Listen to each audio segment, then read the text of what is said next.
The Adventures of Sam Spade, Detective, brought to you by Wild Root Cream Oil Hair Tonic, the non-alcoholic hair tonic that contains lanolin, and new Wild Root Liquid Cream Shampoo.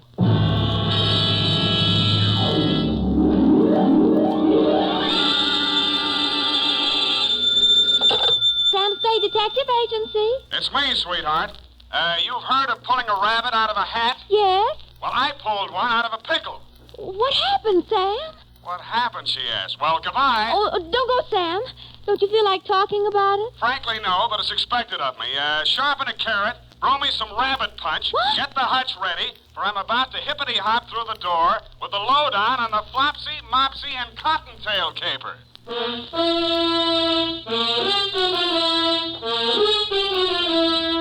Dashiell Hammett, America's leading detective fiction writer and creator of Sam Spade, the hard-boiled private eye, and William Spear, radio's outstanding producer-director of mystery and crime drama, join their talents to make your hair stand on end with the Adventures of Sam Spade. Presented by the makers of Wild Root Cream Oil for the hair.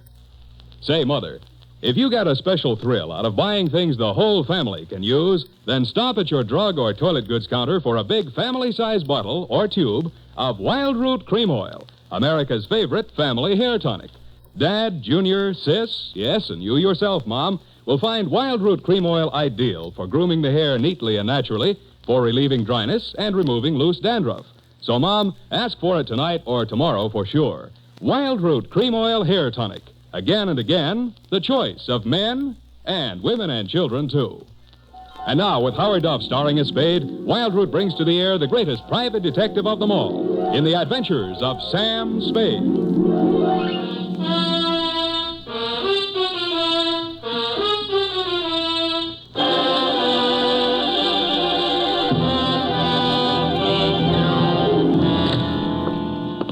Effie! Here I am, Sam. What's the meaning of this? Of what? My desk and my chair shoved over to one side of the office. To make room for the other desk and the bookcase. There'll be no other desk and no bookcase and no anything else. But, Sam, I thought you... Don't say it. Don't even think about that name. You understand? It's deliciously silent in here, don't you think, Ev? Sam, weren't you and he supposed to go Stop. in... Effie, would you like to have your mouth dry cleaned? No, Sam. I'm sorry. I spoke harshly, forgive me, but the past hours have taken their toll on my nerves. Perhaps I should unburden myself. We'd all feel better. All right, Sam. Unbourbon yourself. I'm still in command here. Oh. To Mrs. Wellington Van Cleve Montague, Nob Hill, where else? City. From Samuel Spade, license number 137596. What else? Subject, the Flopsy, Mopsy, and Cottontail caper, or how Fritz Crockett saved the day. My dear, dear Mrs. Montague. It all began Thursday afternoon when I entered my office and discovered a tall, wiry young man sitting in my chair with his feet up on my desk and sampling my office bottle. Hi. The pose was so familiar for a minute I thought it was me. Hello, Sam. I'll be with you in a minute. Have a seat. Thanks, I think I will. The one you're sitting in. You see, the detective sits in that seat and the clients sit over there. Well, that qualifies me for this seat, then. I'm a detective. I see. Well, the detective we like in this office is Sam Spade, see? He pays the rent, he hires the secretary, he earns the money, and he sits behind his desk. Now, on your feet. Okay. But with two detectives around here and only one detective's chair, it's going to get a little crowded. Mind if I have a drink? Out of my glass? Oh, sure. Here. You know, we'd better make a note to get another glass, too. And some scotch. I don't care much for that bourbon. No self-respecting detective drinks scotch. And put this down. We'll need another desk and new paint job on these walls. Oh? I think something bright. Robin's egg blue, maybe. Soothes the nervous clients. And a bookshelf. You got that, Effie, dear? Or am I going too fast for you? Oh, I have about it all that. down, Fritz. Desk, paint, bookshelf, scotch. Et tu, Effie? She's a doll. Wait a minute, that's my line.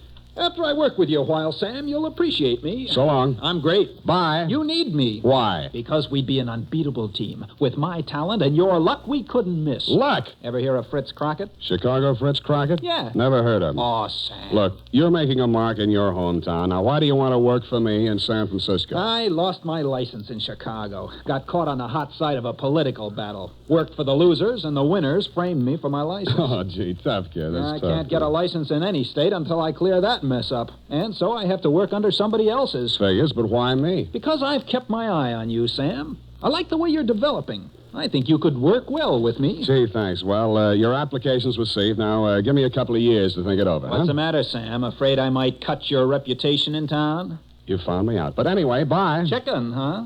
Look, you want to compare scrapbooks sometime? A really good detective's got to be an actor. I play any style. Listen, we're following a Russian countess to recover Gorky's original manuscript of the lower depths. I meet her in the lobby of the St. Mark, disguised as an itinerant caviar salesman. Countess Natasha Mishakov. Oh, here in San Francisco, my dear. How long has it been? 8 years, 12 years. Have you forgotten little Andreev so soon? Andreev, sorry, no casting today. Well, look, you gotta be an actor, Sam. Look, we're dealing a mortal blow to the gun-running career of Don Jose Ortega Sanchez, the notorious bandit king. Don Jose, you have run your last gun and fomented your final revolution inside the once peace-loving border countries. Yeah. I am powerless to prevent your execution. Die like the proud Spaniard you are. Cigarette? Fritz, for heaven's sake. I help you, Sam. Look, you've been captured by a mutinous crew off an English tramp steamer, and I burst through the door. Get your bloomin' bloody hands off that man. This one I can do myself. Off a mo, Tigger. I don't know exactly why I sat there listening to the guy, but I did. He was a sort of a one-man theater guild. He ran through 28 dialects, played a scene in which James Mason and Montgomery Clift were trapped by an Armenian rug merchant and was saved by the voice of Gabriel Heater on the radio. Then he played all four of the Marx brothers arguing with the Andrews sisters. Then, after the intermission, he told me a little bit about himself, regaling me with spine-tingling accounts of his Frank Merriwell-type achievements on the football field, in professional boxing, and hockey. It was pretty thrilling stuff, but nonetheless, I was about to usher him out when he came up with a particularly good bit of dialogue. I have a job for us. Yeah, well, so... John, where? Yesterday, Sam, I met an old friend from Chicago. She remembered me from an important cocktail party. Saved it for her, the party. Everyone was absolutely dreary until I became de rigueur with a brace of amusing anecdotes. The job, Fritz, the job. Oh, yeah. Well, anyway, she wants us to guard a valuable hunk of jewelry at a party tonight on Nob Hill. What's the money? $100 apiece, plus mingling with nautch dancers and all the caviar we can eat. Well, it's better than I expected. In fact, Now, here's what I want you to do. Oh, wait a minute. What's this here's what I want you to do? This is the Sam Spade Detective Agency, named so because Sam Spade is the man who gives the orders around here. Now, what do you want me to do? Well, this is a costume party, and we have to wear costumes. It's in the deal. Good. I'll break your leg, and you can go as the man who came to dinner. Sam, I already have the costumes. What? Right here. Crockett, what would you have done if I didn't go with you? The thought never entered my head, Sam. What are the costumes? Sam, 100 clams apiece is a lot of dough, isn't it? Agreed. You are about to confront the reason we are being paid so much. What is that? Your costume. You are to go as a rabbit, a white rabbit. Here's the suit. Oh, and here's the head. Notice the shocking pink ears. No, the deal's off. It's been swell, Fritz. Now, wait a minute. I am also going as a rabbit. See? You will go as Flopsy, and I will go as Mopsy. I will not go anywhere dressed in that ridiculous outfit. $100, Sam. I will... Well... Sam, let's talk this over. Now, look, I will talk to you as a businessman might talk to you. Now, Mr. Spade, you take your ordinary type detective, and you have got a pretty solid citizen. We talked, and around 8 o'clock that night, I found myself still talking and walking up the steps of your Nob Hill mansion, Mrs. Montague, cleverly disguised as Flopsy the Rabbit, paw in paw with Mopsy Crockett. My headpiece covered everything but my eyes, nose, and mouth, and I was grateful for that. When I passed the doorman, I was tempted to say, what's up, Doc? But Fritz said it ahead of me. He walked in as if this were his personal hutch, and you, Mrs. Montague, cruised over to us.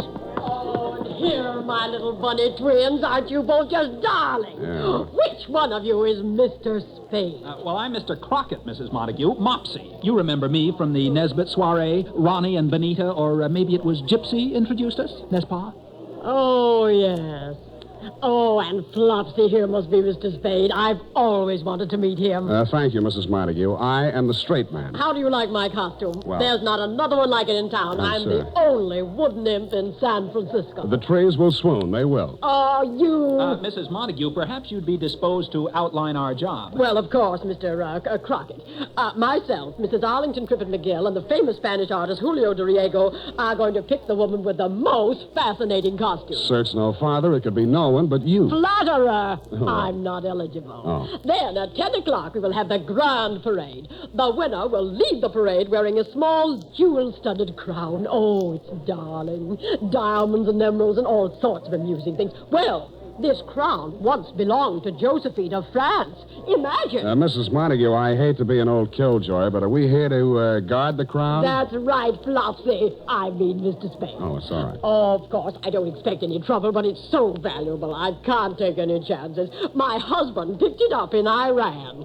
He's in pickles, you know. Well, you know best. Where is the crown now, Mrs. Montague? Oh, in a wall safe in the master bedroom on the second floor. Here's the combination to the safe written down. I'd rather not have the combination, if you don't mind, until it's time to get the crown. Oh, now don't you be silly, Mr. Spade. Except for the crown, there's only $50,000 or $60,000 in the safe. Oh, well, if that's all Now, right. the safe is behind the Degas original. Now, until I need you, go and enjoy yourself. Well, we'll go. Maybe I'll even let you dance with little me. Fritz and I synchronized our watches and decided that until we were needed, we would lose ourselves in the crowd and keep our big rabbit ears open. Everybody was masked and loaded, and it was all very gay. I brushed elbows with pirates, Northwest Mounted Police, unmounted, a gorilla, an Arabian princess, 4 Pocahontas, and assorted historical characters from Julius Caesar to Mike Romanoff. While I was dipping a carrot into the punch bowl, a girl made her way over to me. I knew it was a girl immediately. You could tell. I tagged her as a burlesque queen, but she didn't talk much like it. Are you an he-bunny or a she-bunny? I'm a he-bunny. Would you like to dance with me? I'd be delighted. Who are you? I'm not supposed to tell until the mask come off. For now, just call me Flopsy. Flopsy. How cute.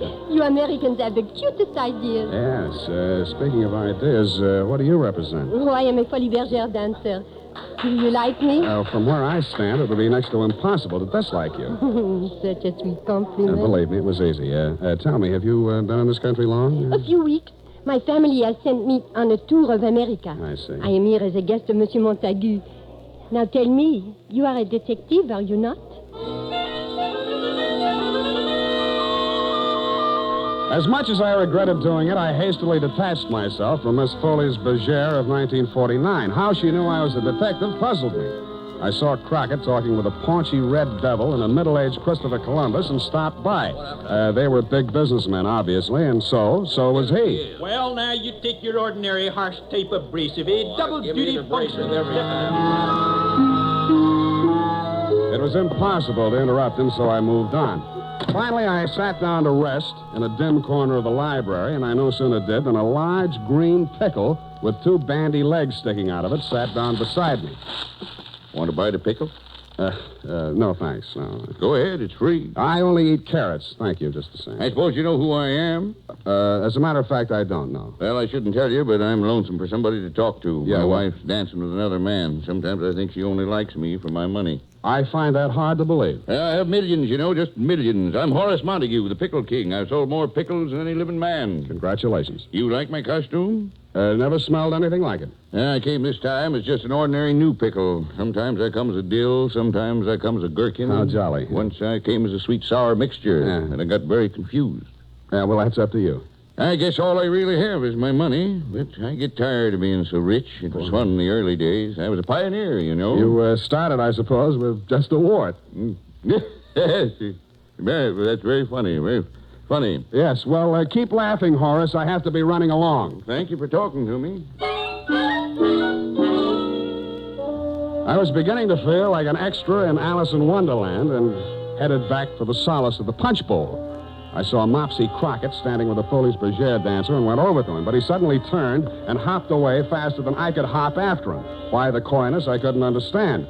When I finally caught up with him, 10 minutes later, he was waltzing with Anne of Austria, who was hanging on his every word, and that was a lot of hanging.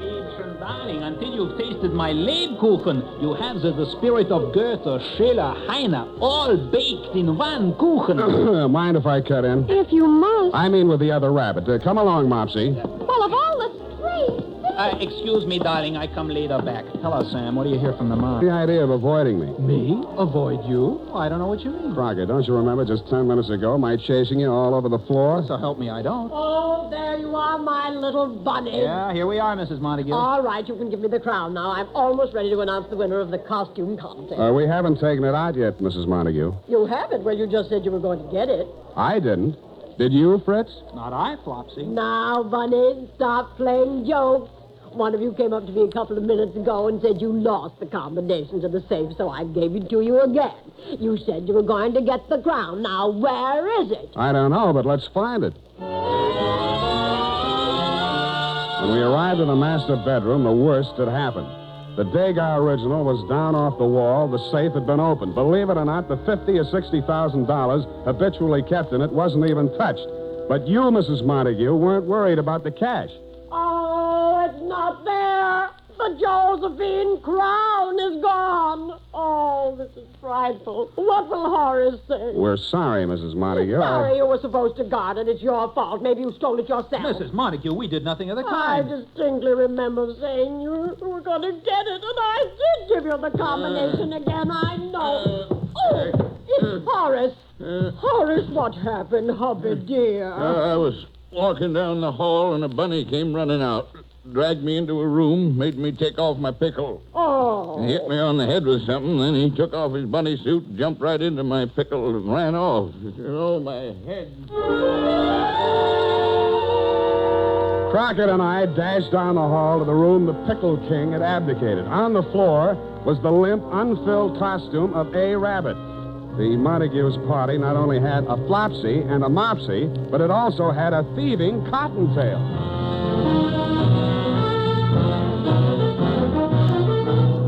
The makers of Wild Root Cream Oil are presenting the weekly Sunday adventure of Dashiell Hammett's famous private detective, Sam Spade.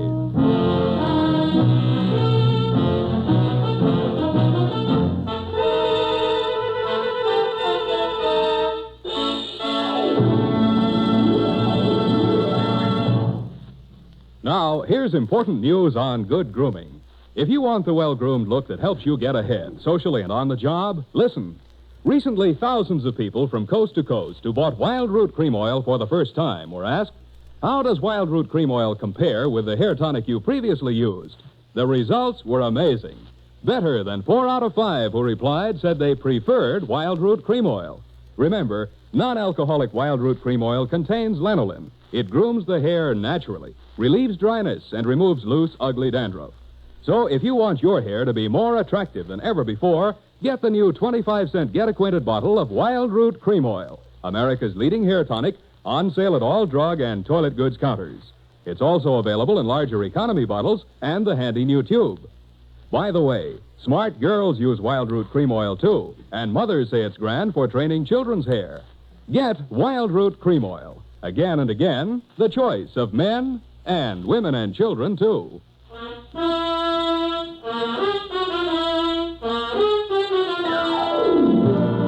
And now back to the Flopsy, Mopsy, and Cottontail Caper. Tonight's adventure with Sam Spade.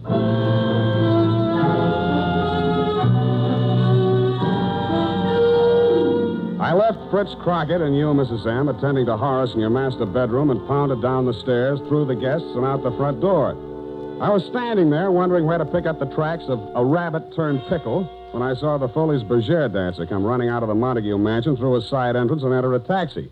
I jumped into another cab and followed her, divesting myself of my Flopsy costume en route. She went almost to the west end of O'Farrell Street and entered a shabby gray apartment house. I followed. I knocked on every door until I found hers. Yes? It's me, the he-bunny, Flopsy, remember? Why did you follow me here? Voila, because you're so beautiful. May I come in? No. Thanks. I said no. Did you not hear me? Yes, but have no fears. I'm bonded. How did you know there was a detective's heart beating under my rabbit suit? I am not going to answer. You have no right to come in here. Come on, how? I think I overheard somebody say it. Now, if that is all you wanted to know, please go. Why did you leave the party early? Because it bored me. I thought America was not a police state. Why am I being questioned? Because somebody stole the Josephine crown that belonged to Mrs. Montague, you see. I heard that it was stolen, and I am delighted. But I did not steal it. What's your name? Charmaine Roger, and what is yours? Sam Spade. Why are you so happy that the crown was stolen? Because it does not belong in the ugly home of a rich American party giver. Oh? A childish woman who thinks only of her social position and her money. Mm-hmm. Where does it belong? In France, where it was made and where it was appreciated. I see. How much is it worth?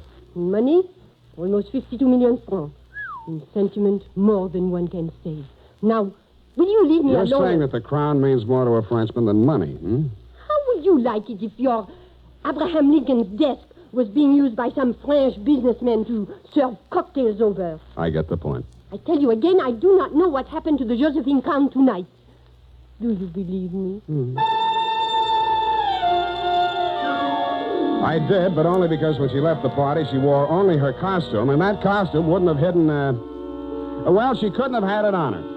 I went a block up the street, picked up a cab, and sat in it until she came out 5 minutes later. She was now in street clothes and carrying an overnight case. She drove to Castle Street, and I followed. She went into a restaurant called La Parisienne.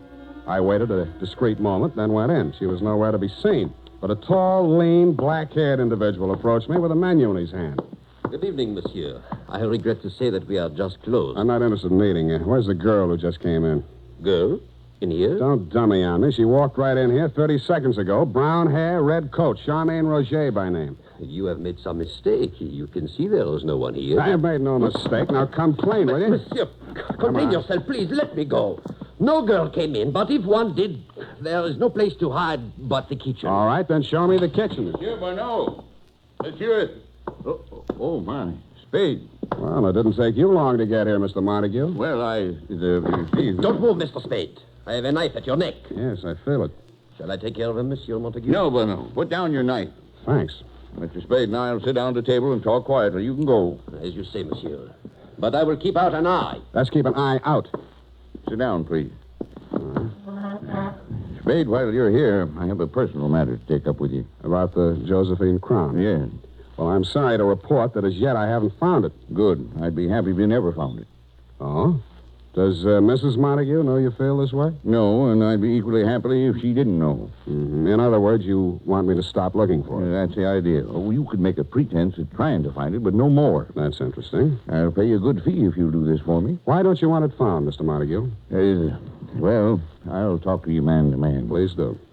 A French girl showed up in town. Charmaine Roger? Well, then you've seen her. Quite a bit of her. At the party. Well, she's young and beautiful, and to the point I was indiscreet. I see. She turned out to be more designing than I realized. A black man? Of a sort. She didn't want just money. She wanted the Josephine crown. And you let them steal it? Well, I told them I'd get them into the party, furnish them a car, and the rest is up to them. Why didn't you just give them the crown? Well, I couldn't. My wife values it too much. It's her prized possession. She even wears it around the house when just the two of us are there. Oh, that's cute. Now, will you forget about this, Spade? I'm afraid not, Mr. Montague. I'm hired out to your wife, who asked me to guard it. I did a bad job, so it's up to me to get it back, you see? No, Spade, I can't afford a scandal with that girl. Well, you'll have to work that out for yourself. Very well. I'm sorry. I must admit, Mrs. Montague, I underestimated your husband, for at that point he produced a gun out of thin air and very professionally relieved me of mine. He called the proprietor, Bonneau, who appeared with Charmaine Roger. They held an immediate kangaroo court. Sentence was about to be pronounced when the front door burst open, and in swept a tall character in black beret and cape and sporting a handlebar mustache. Prominently pinned on his cape were a brace of French war medals, including the Croix de Guerre and so on. His entrance held everybody bug-eyed, including me. Keep your mouth shut, Spade. Ah, what a joyous, charming gathering have we here. Oh, the glow of warm friendship fills the room like a cottage fireplace in Alsace-Lorraine. Ah, no, it cannot be. Can I believe these weary eyes of mine? Is it not truly my intime ami, Monsieur Montague? I kiss you on both cheeks in happiness. Who is... I don't seem to remember... Oh, what? You have not so soon forgotten me. We met at the legation in 38. Those years. Do you not recall the nights in Montmartre and the days in Montparnasse? Oh, my goodness. Parbleu! When he bent over to kiss Montague again, his mustache fell off. As usual, Crockett had overplayed. And before he could straighten up, Bonneau hit him in the back of the head, and he fell flat on his face, out cold.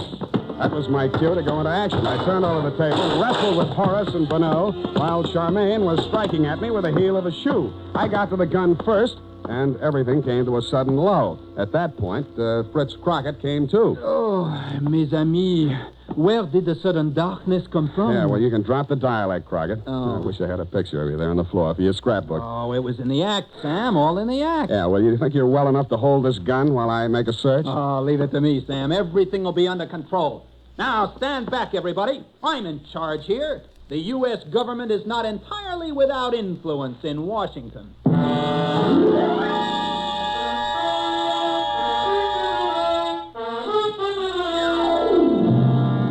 The Josephine Crown hidden in the baking oven and called the police. I was afraid the incident struck a blow at Franco-American relations until a search of Charmaine Rouget and Bonneau produced 2 tickets not to Paris or Pointe French, but to Rio de Janeiro. And you know the rest, Mrs. Montague. Your husband went home and you forgave him. He made a superb gesture and contributed to international harmony by returning the Josephine Crown to the French Historical Society. And when you asked who might be the man to guard the crown safely back to La Belle France, I was overjoyed to be in a position to recommend to you Fritz Crockett. I hope he marries Soubrette and stays over there. Period. End of report. Oh, Sam, isn't that Fritz Crockett an exciting man? Don't let's talk any more about him. Let him get his own program. The first person in his office to mention his name again is a rotten egg. Now go type that up.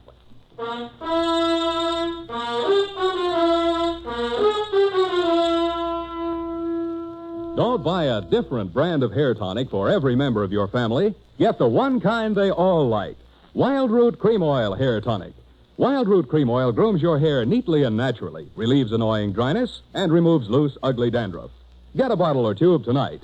And ask your barber for a professional application of Wild Root Cream Oil Hair Tonic. Again and again, the choice of men and women and children, too.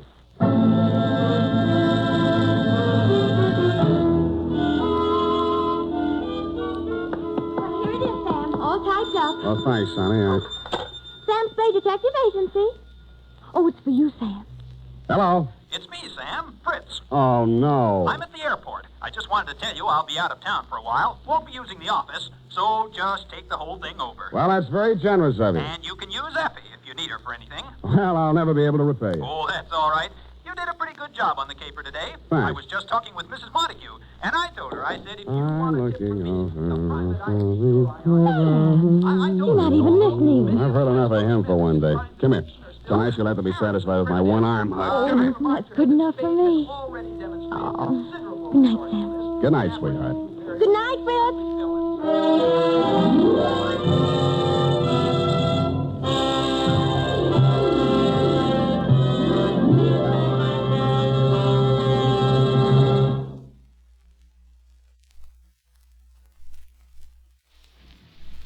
The Adventures of Sam Spade, Detective. Brought to you by Wild Root Cream Oil Hair Tonic, the non-alcoholic hair tonic that contains lanolin.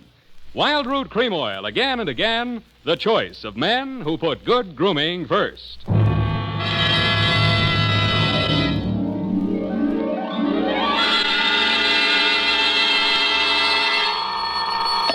Sam Spade Detective Agency. Me, sweetheart. Sam, how did it go? It was the end, Effie, but the end. Oh, Sam, not another one of those society things. Depends on what you mean by society. Well, you know, Sam, cafe society. Cocktails for two, hands across the table, making another old-fashioned, please. Let's not lose our head, Effie. Nothing but double martinis, very dry, with 2 olives, sweetheart. 2 olives? Oh, Sam, isn't that overdoing it? It was all overdone, sweetheart. That's what cracked it. Now, stay right where you are. I'll be right down to mix up my report on the dry martini caper. Get it?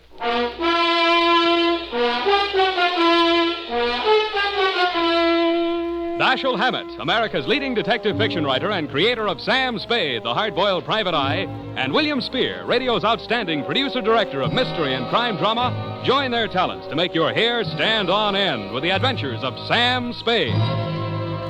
Presented by the makers of Wild Root Cream Oil for the hair. August is always a great vacation month. And for those of you planning to take your vacation soon, let me suggest that when you're packing, be sure you include a bottle and a handy tube of Wild Root Cream Oil Hair Tonic. For no matter where you go, you can always depend on Wild Root Cream Oil to groom your hair neatly and naturally, relieve dryness, and remove loose dandruff. Yes, you can take it with you on your vacation, and you should. Wild Root Cream Oil Hair Tonic. Again and again, the choice of men who put good grooming first. And now, with Howard Duff starring as Spade, Wild Root brings to the air the greatest private detective of them all in The Adventures of Sam Spade.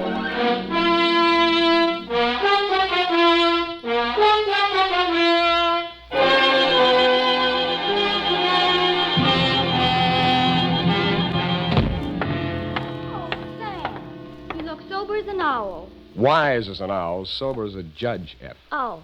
Well, the way you talked on the phone, I thought you drowned the shamrock, kissed the Black Betty, spliced the main brace, decorated the mahogany, made a Dutch bargain, or, in a word, gone to give a Chinaman a music lesson. Effie, I wish you'd spend more time with Harper's Bazaar while I'm gone and less with the thesaurus of slang. Ah.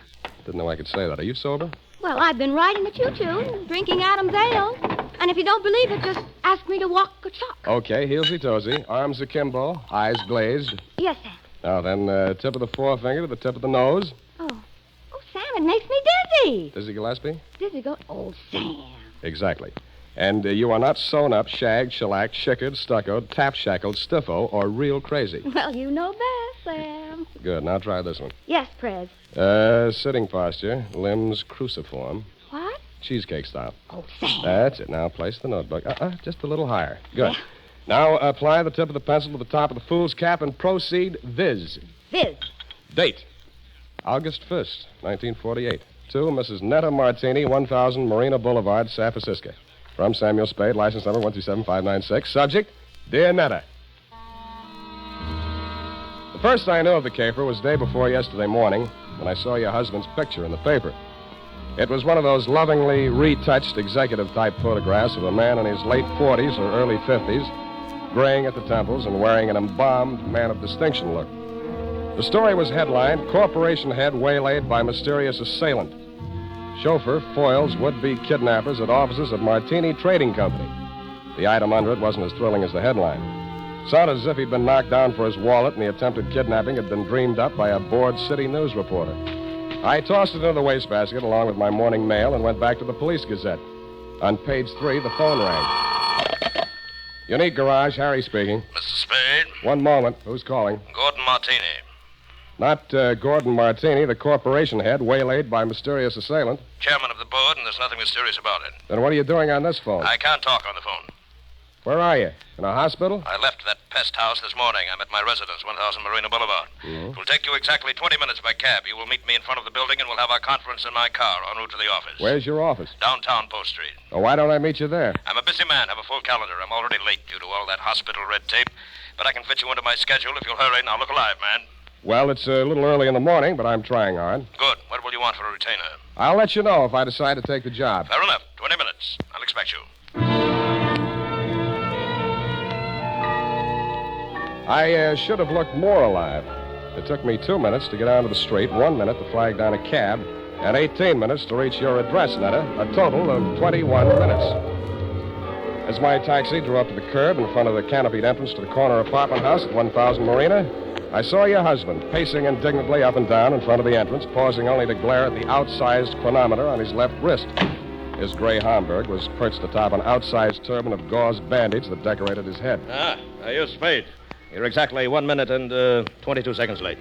Hours are made of minutes, minutes are made of seconds. In killing this seemingly negligible interval of time, you have wounded an hour. Oh, I have? Well, I'm sorry. The traffic's pretty heavy out here this hour of the morning, you know. You should have started 1 minute and 22 seconds earlier. I'm sorry. There was a bore on the telephone, kept talking about how valuable his time was. No, well, don't apologize. Only waste more time. Now, here's your check, $100. My car's just around the corner. I paid that chauffeur a large salary. We mustn't keep him waiting. In the meantime, you may as well start earning your fee. I've been earning it for the past 22 minutes and 22 seconds. Wait. I suspected as much. Do you drive a car? Yeah, you mean one man drives all that? I see him, that rascally chauffeur of mine. Sleep in the back seat. All right, come out of there, you. Hey, watch!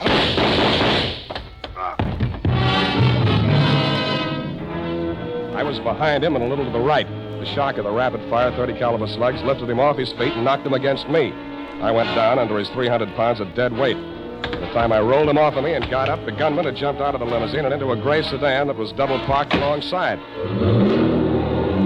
In the welter of traffic on the boulevard, I didn't dare risk throwing a shot after him, but I did get the first 3 numbers of the license plate before it buried itself in the heavy stream of AM commuters.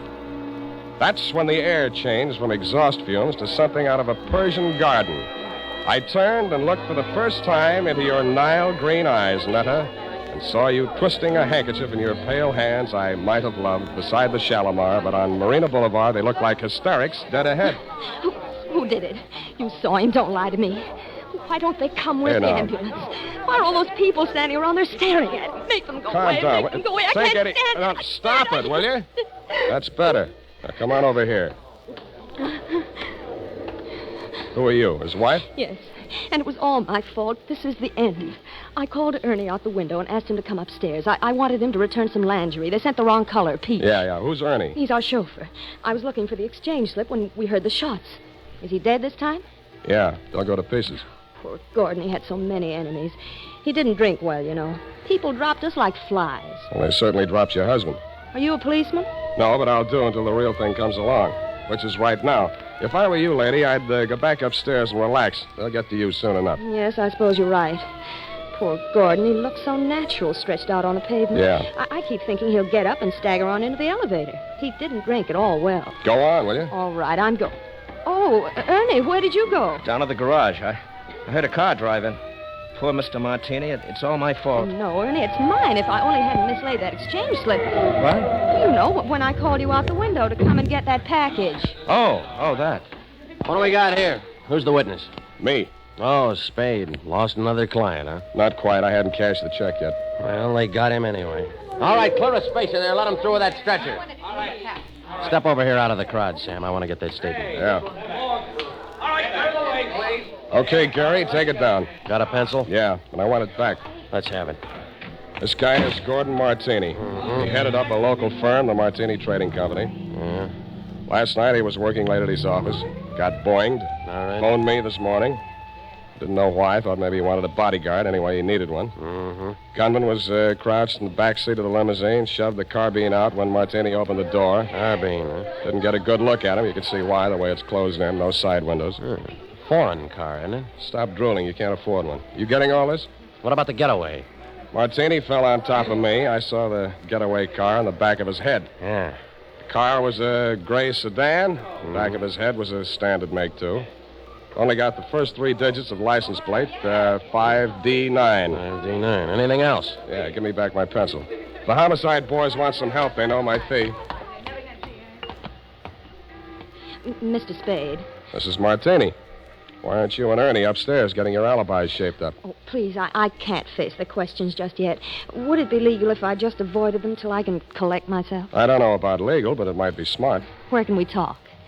What do you suggest? Well, there's a little cocktail lounge up on Lombard where Ernie and I all... it's just around the corner. Very handy. Let's go.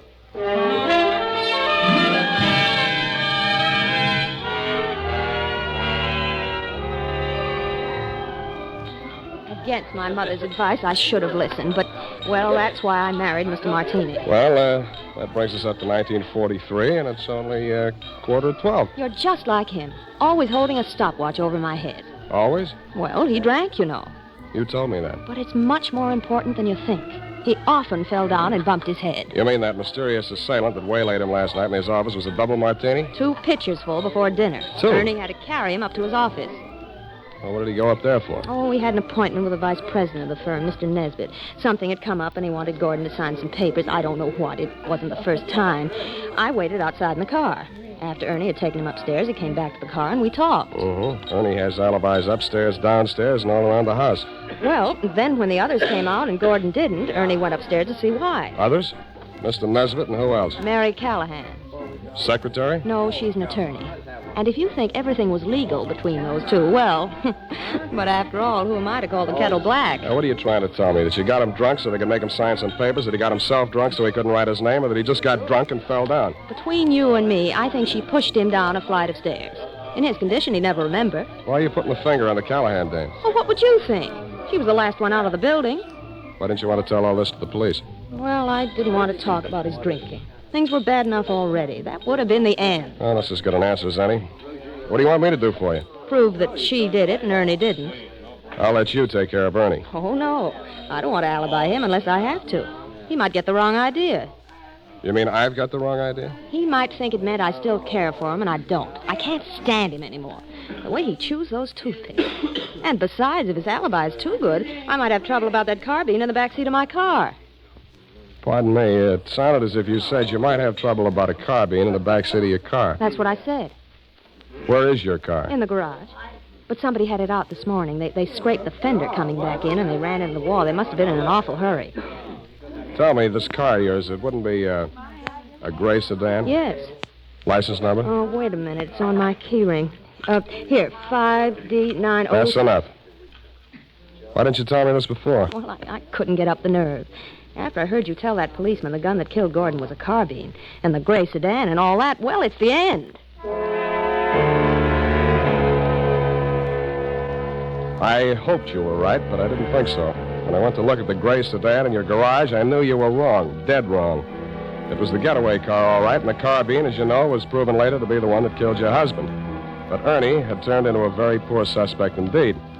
He was hugging the carpet between the front and rear seats, and when I nudged him, he didn't move.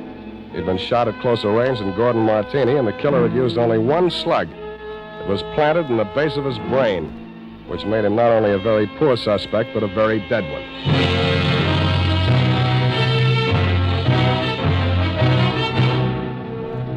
The makers of Wild Root Cream Oil are presenting the weekly Sunday adventure of Dashiell Hammett's famous private detective, Sam Spade.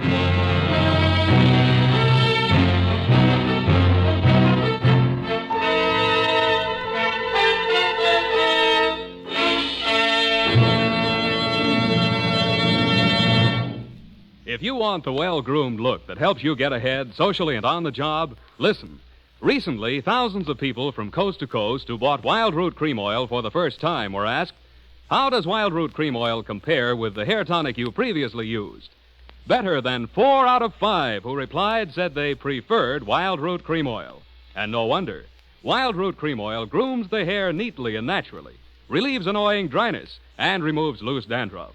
What's more, non-alcoholic Wild Root Cream Oil is the only leading hair tonic that contains soothing lanolin. So ask for Wild Root Cream Oil Hair Tonic. Again and again, the choice of men who put good grooming first. By the way, smart girls use Wild Root Cream Oil, too. And mothers say it's grand for training children's hair.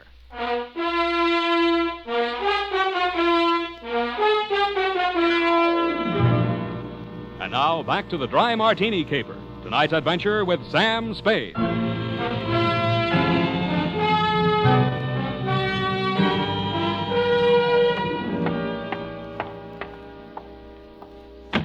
Martini Trading Company, good afternoon. I'm sorry, Mr. Nesbitt is in conference. I'll see that he gets your message. Well, what can I do for you?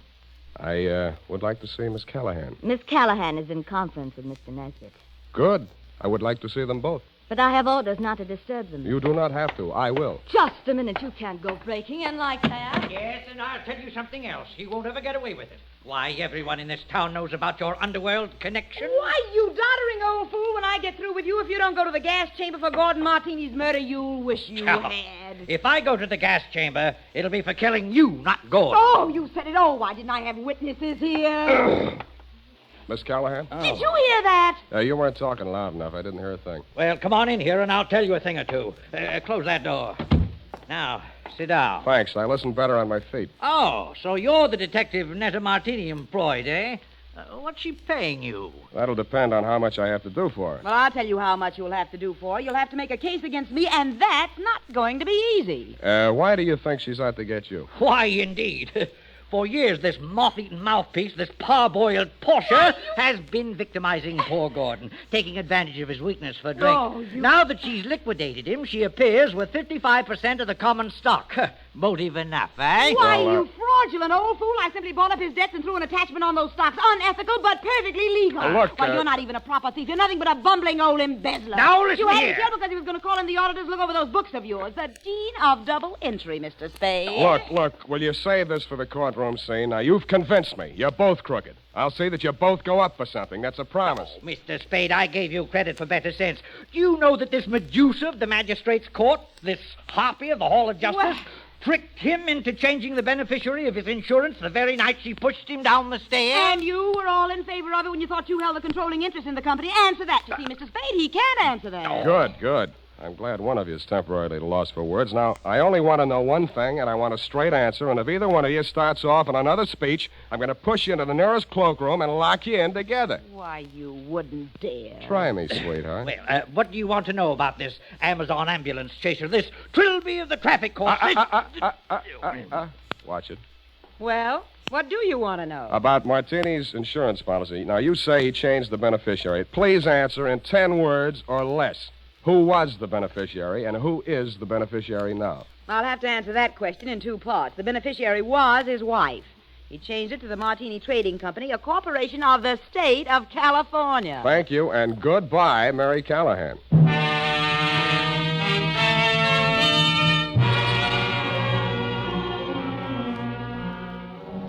And that Netta took the heat off of you for the time being, which made things tough for me. Because Callahan and Nesbitt were so horrible, I never wanted to see them again, even to testify against them in court.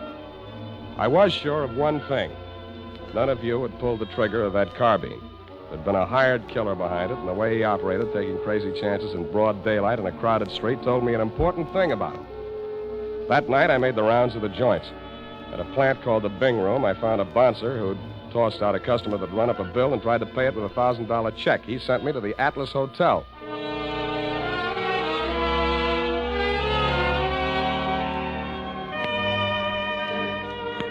The Atlas Hotel is off of 3rd Street down near the railroad yards. Not even a flea bag. The fleas sickened and died a long time ago. They couldn't take it. And from the look of the guests sprawled out in the mission furniture of the lobby, they wouldn't be able to much longer. A half-dead room clerk came back to the land of the living long enough to mutter a room number and wave me feebly toward a flight of crummy stairs.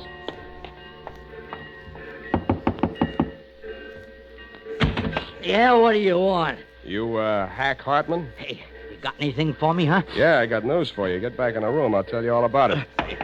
Yeah. Well, come on in. Drop the shiv. Yeah, I'll drop it. I'll fix you. I'll cut you good. I'll cut you. I'm glad you did that. You make it easy for me. Now get over there. Leave me alone. I'm not feeling so good. You can feel a lot worse. Who hired you to put the burn on Martini? You don't get nothing out of me. Who gave you that check? Oh, leave me alone. I got all night, Hack, and I feel better than you do. Now, what did you do with that check? I'll shake it if your teeth come out with it. Come on. All right. Stop it. I don't feel so good. Okay. Where? Pocket. My shirt. Don't reach. I'll get it. It was a company check, which is what I'd expected. It was for $1,000 drawn on the Golden Gate Trust and Loan. But I wasn't expecting to find the signature on the bottom line. It was signed in a bold, firm hand, Gordon Martini. Who was the penman on this? He wrote it himself, right in front of me. What was it supposed to be for? He wanted I should knock off his brother. You get mixed up? Well, he's dead, ain't he? That's what I mean. Gordon Martini's dead. The papers got it wrong. That was his brother, his twin brother. And that other guy, that chauffeur, kept hanging around the garage so I couldn't get out. I had to burn him, too. You know what you're saying? Yeah. I'm making sense. Now get out of here. I'm getting steamed. Don't let it worry you. I got a nice, cool place all picked out for you.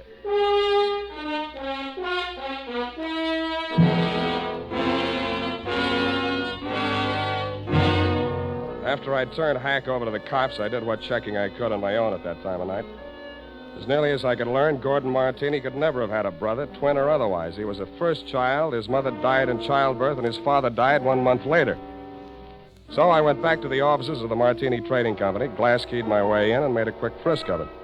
There I learned that the signature on the check was indeed Gordon's, but that he had closed out his account at that bank the day he wrote it. I thought about that on the way out to your apartment.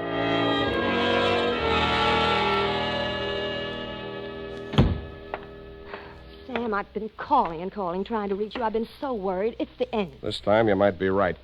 Fix me a drink. Well, there's nothing in the house but those prepared martinis Gordon used to drink. Is that all right? No. but fixing me one anyway. Never mind the ice. It's not morning yet, but I hate myself already. Why don't you just relax and let me get it for you? I'll relax. You get the martinis. What happened? What'd you think of Mary Callahan? Isn't she the end? She's cute. You're all cute. All of me? How nice. I put ice in anyway. It's nasty without. It's nasty anyway. I hope it doesn't make you fall down the way it did poor Gordon. Thanks. Well, what's the matter? Too dry? You open this bottle fresh? Why, yes. What's the matter? Where are they, the rest of the bottles? Oh, yeah. More of the same. Is this all your husband ever drank? Yes, gallons of it. It's a special brand. He even took it with him to bars and people's houses. He'd sit and drink them right out of the bottle like a little child. Then he'd be falling down drunk, of course. And that's how we lost so many friends. They dropped us like... Like flies. Yeah, it was the end. Who you phoning? City morgue. Maxie, Sam Spade. Sammy, what can I do on you? On Martini, Maxie. They got around to the autopsy yet? Yeah, they rushed him through. Got the report handy? Right in front of me. Funny thing, Sam. The doc said they should have saved themselves the trouble. He'd have been dead in a week or two without no help. What from? Brain tumor. Malignant, it says here. Any alcohol in him? None from drinking, Sammy. What about the head wounds? Accidental fall due to periodic fainting spells. Part of his condition. Thanks, Maxie.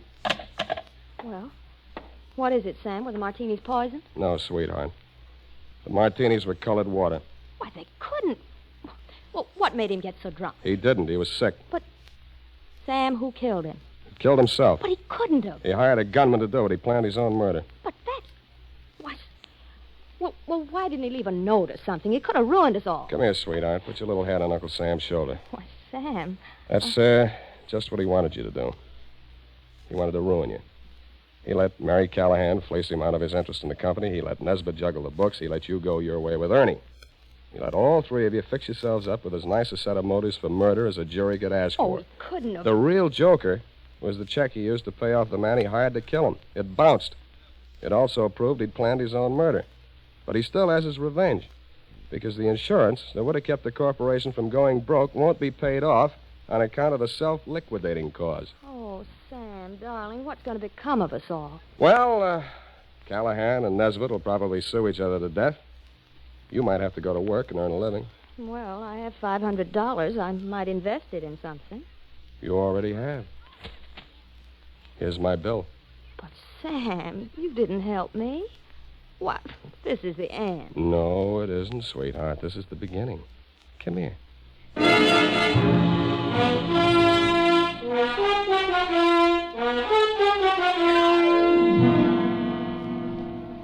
Period. End of the end. Well, if you ask me, you helped her. Now, F. Well, that just goes to show you. Show what, F? Man's ingratitude to man. Hmm?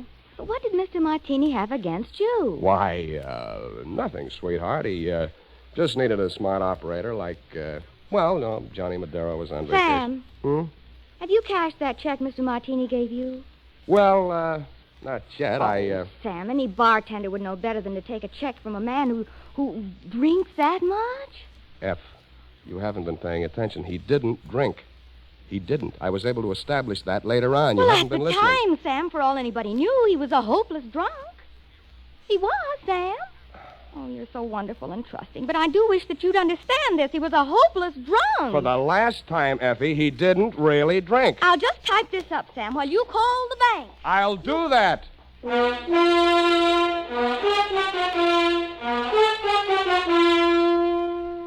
A final reminder, friends. Whether you're going on a long vacation trip or just a weekend to the beach, be sure you've got a bottle and tube of Wild Root Cream Oil tucked away in your suitcase. Do this, and you'll find it's easy and quick to spruce up again after stepping out of the water or off the tennis court. For no matter where or when you use it, Wild Root Cream Oil grooms your hair neatly and naturally, relieves dryness, removes loose dandruff. So at home and away from home, help yourself to handsome hair with Wild Root Cream Oil. And next time you have a chance, ask your barber for a professional application of Wild Root Cream Oil Hair Tonic. Again and again, the choice of men who put good grooming first. Well,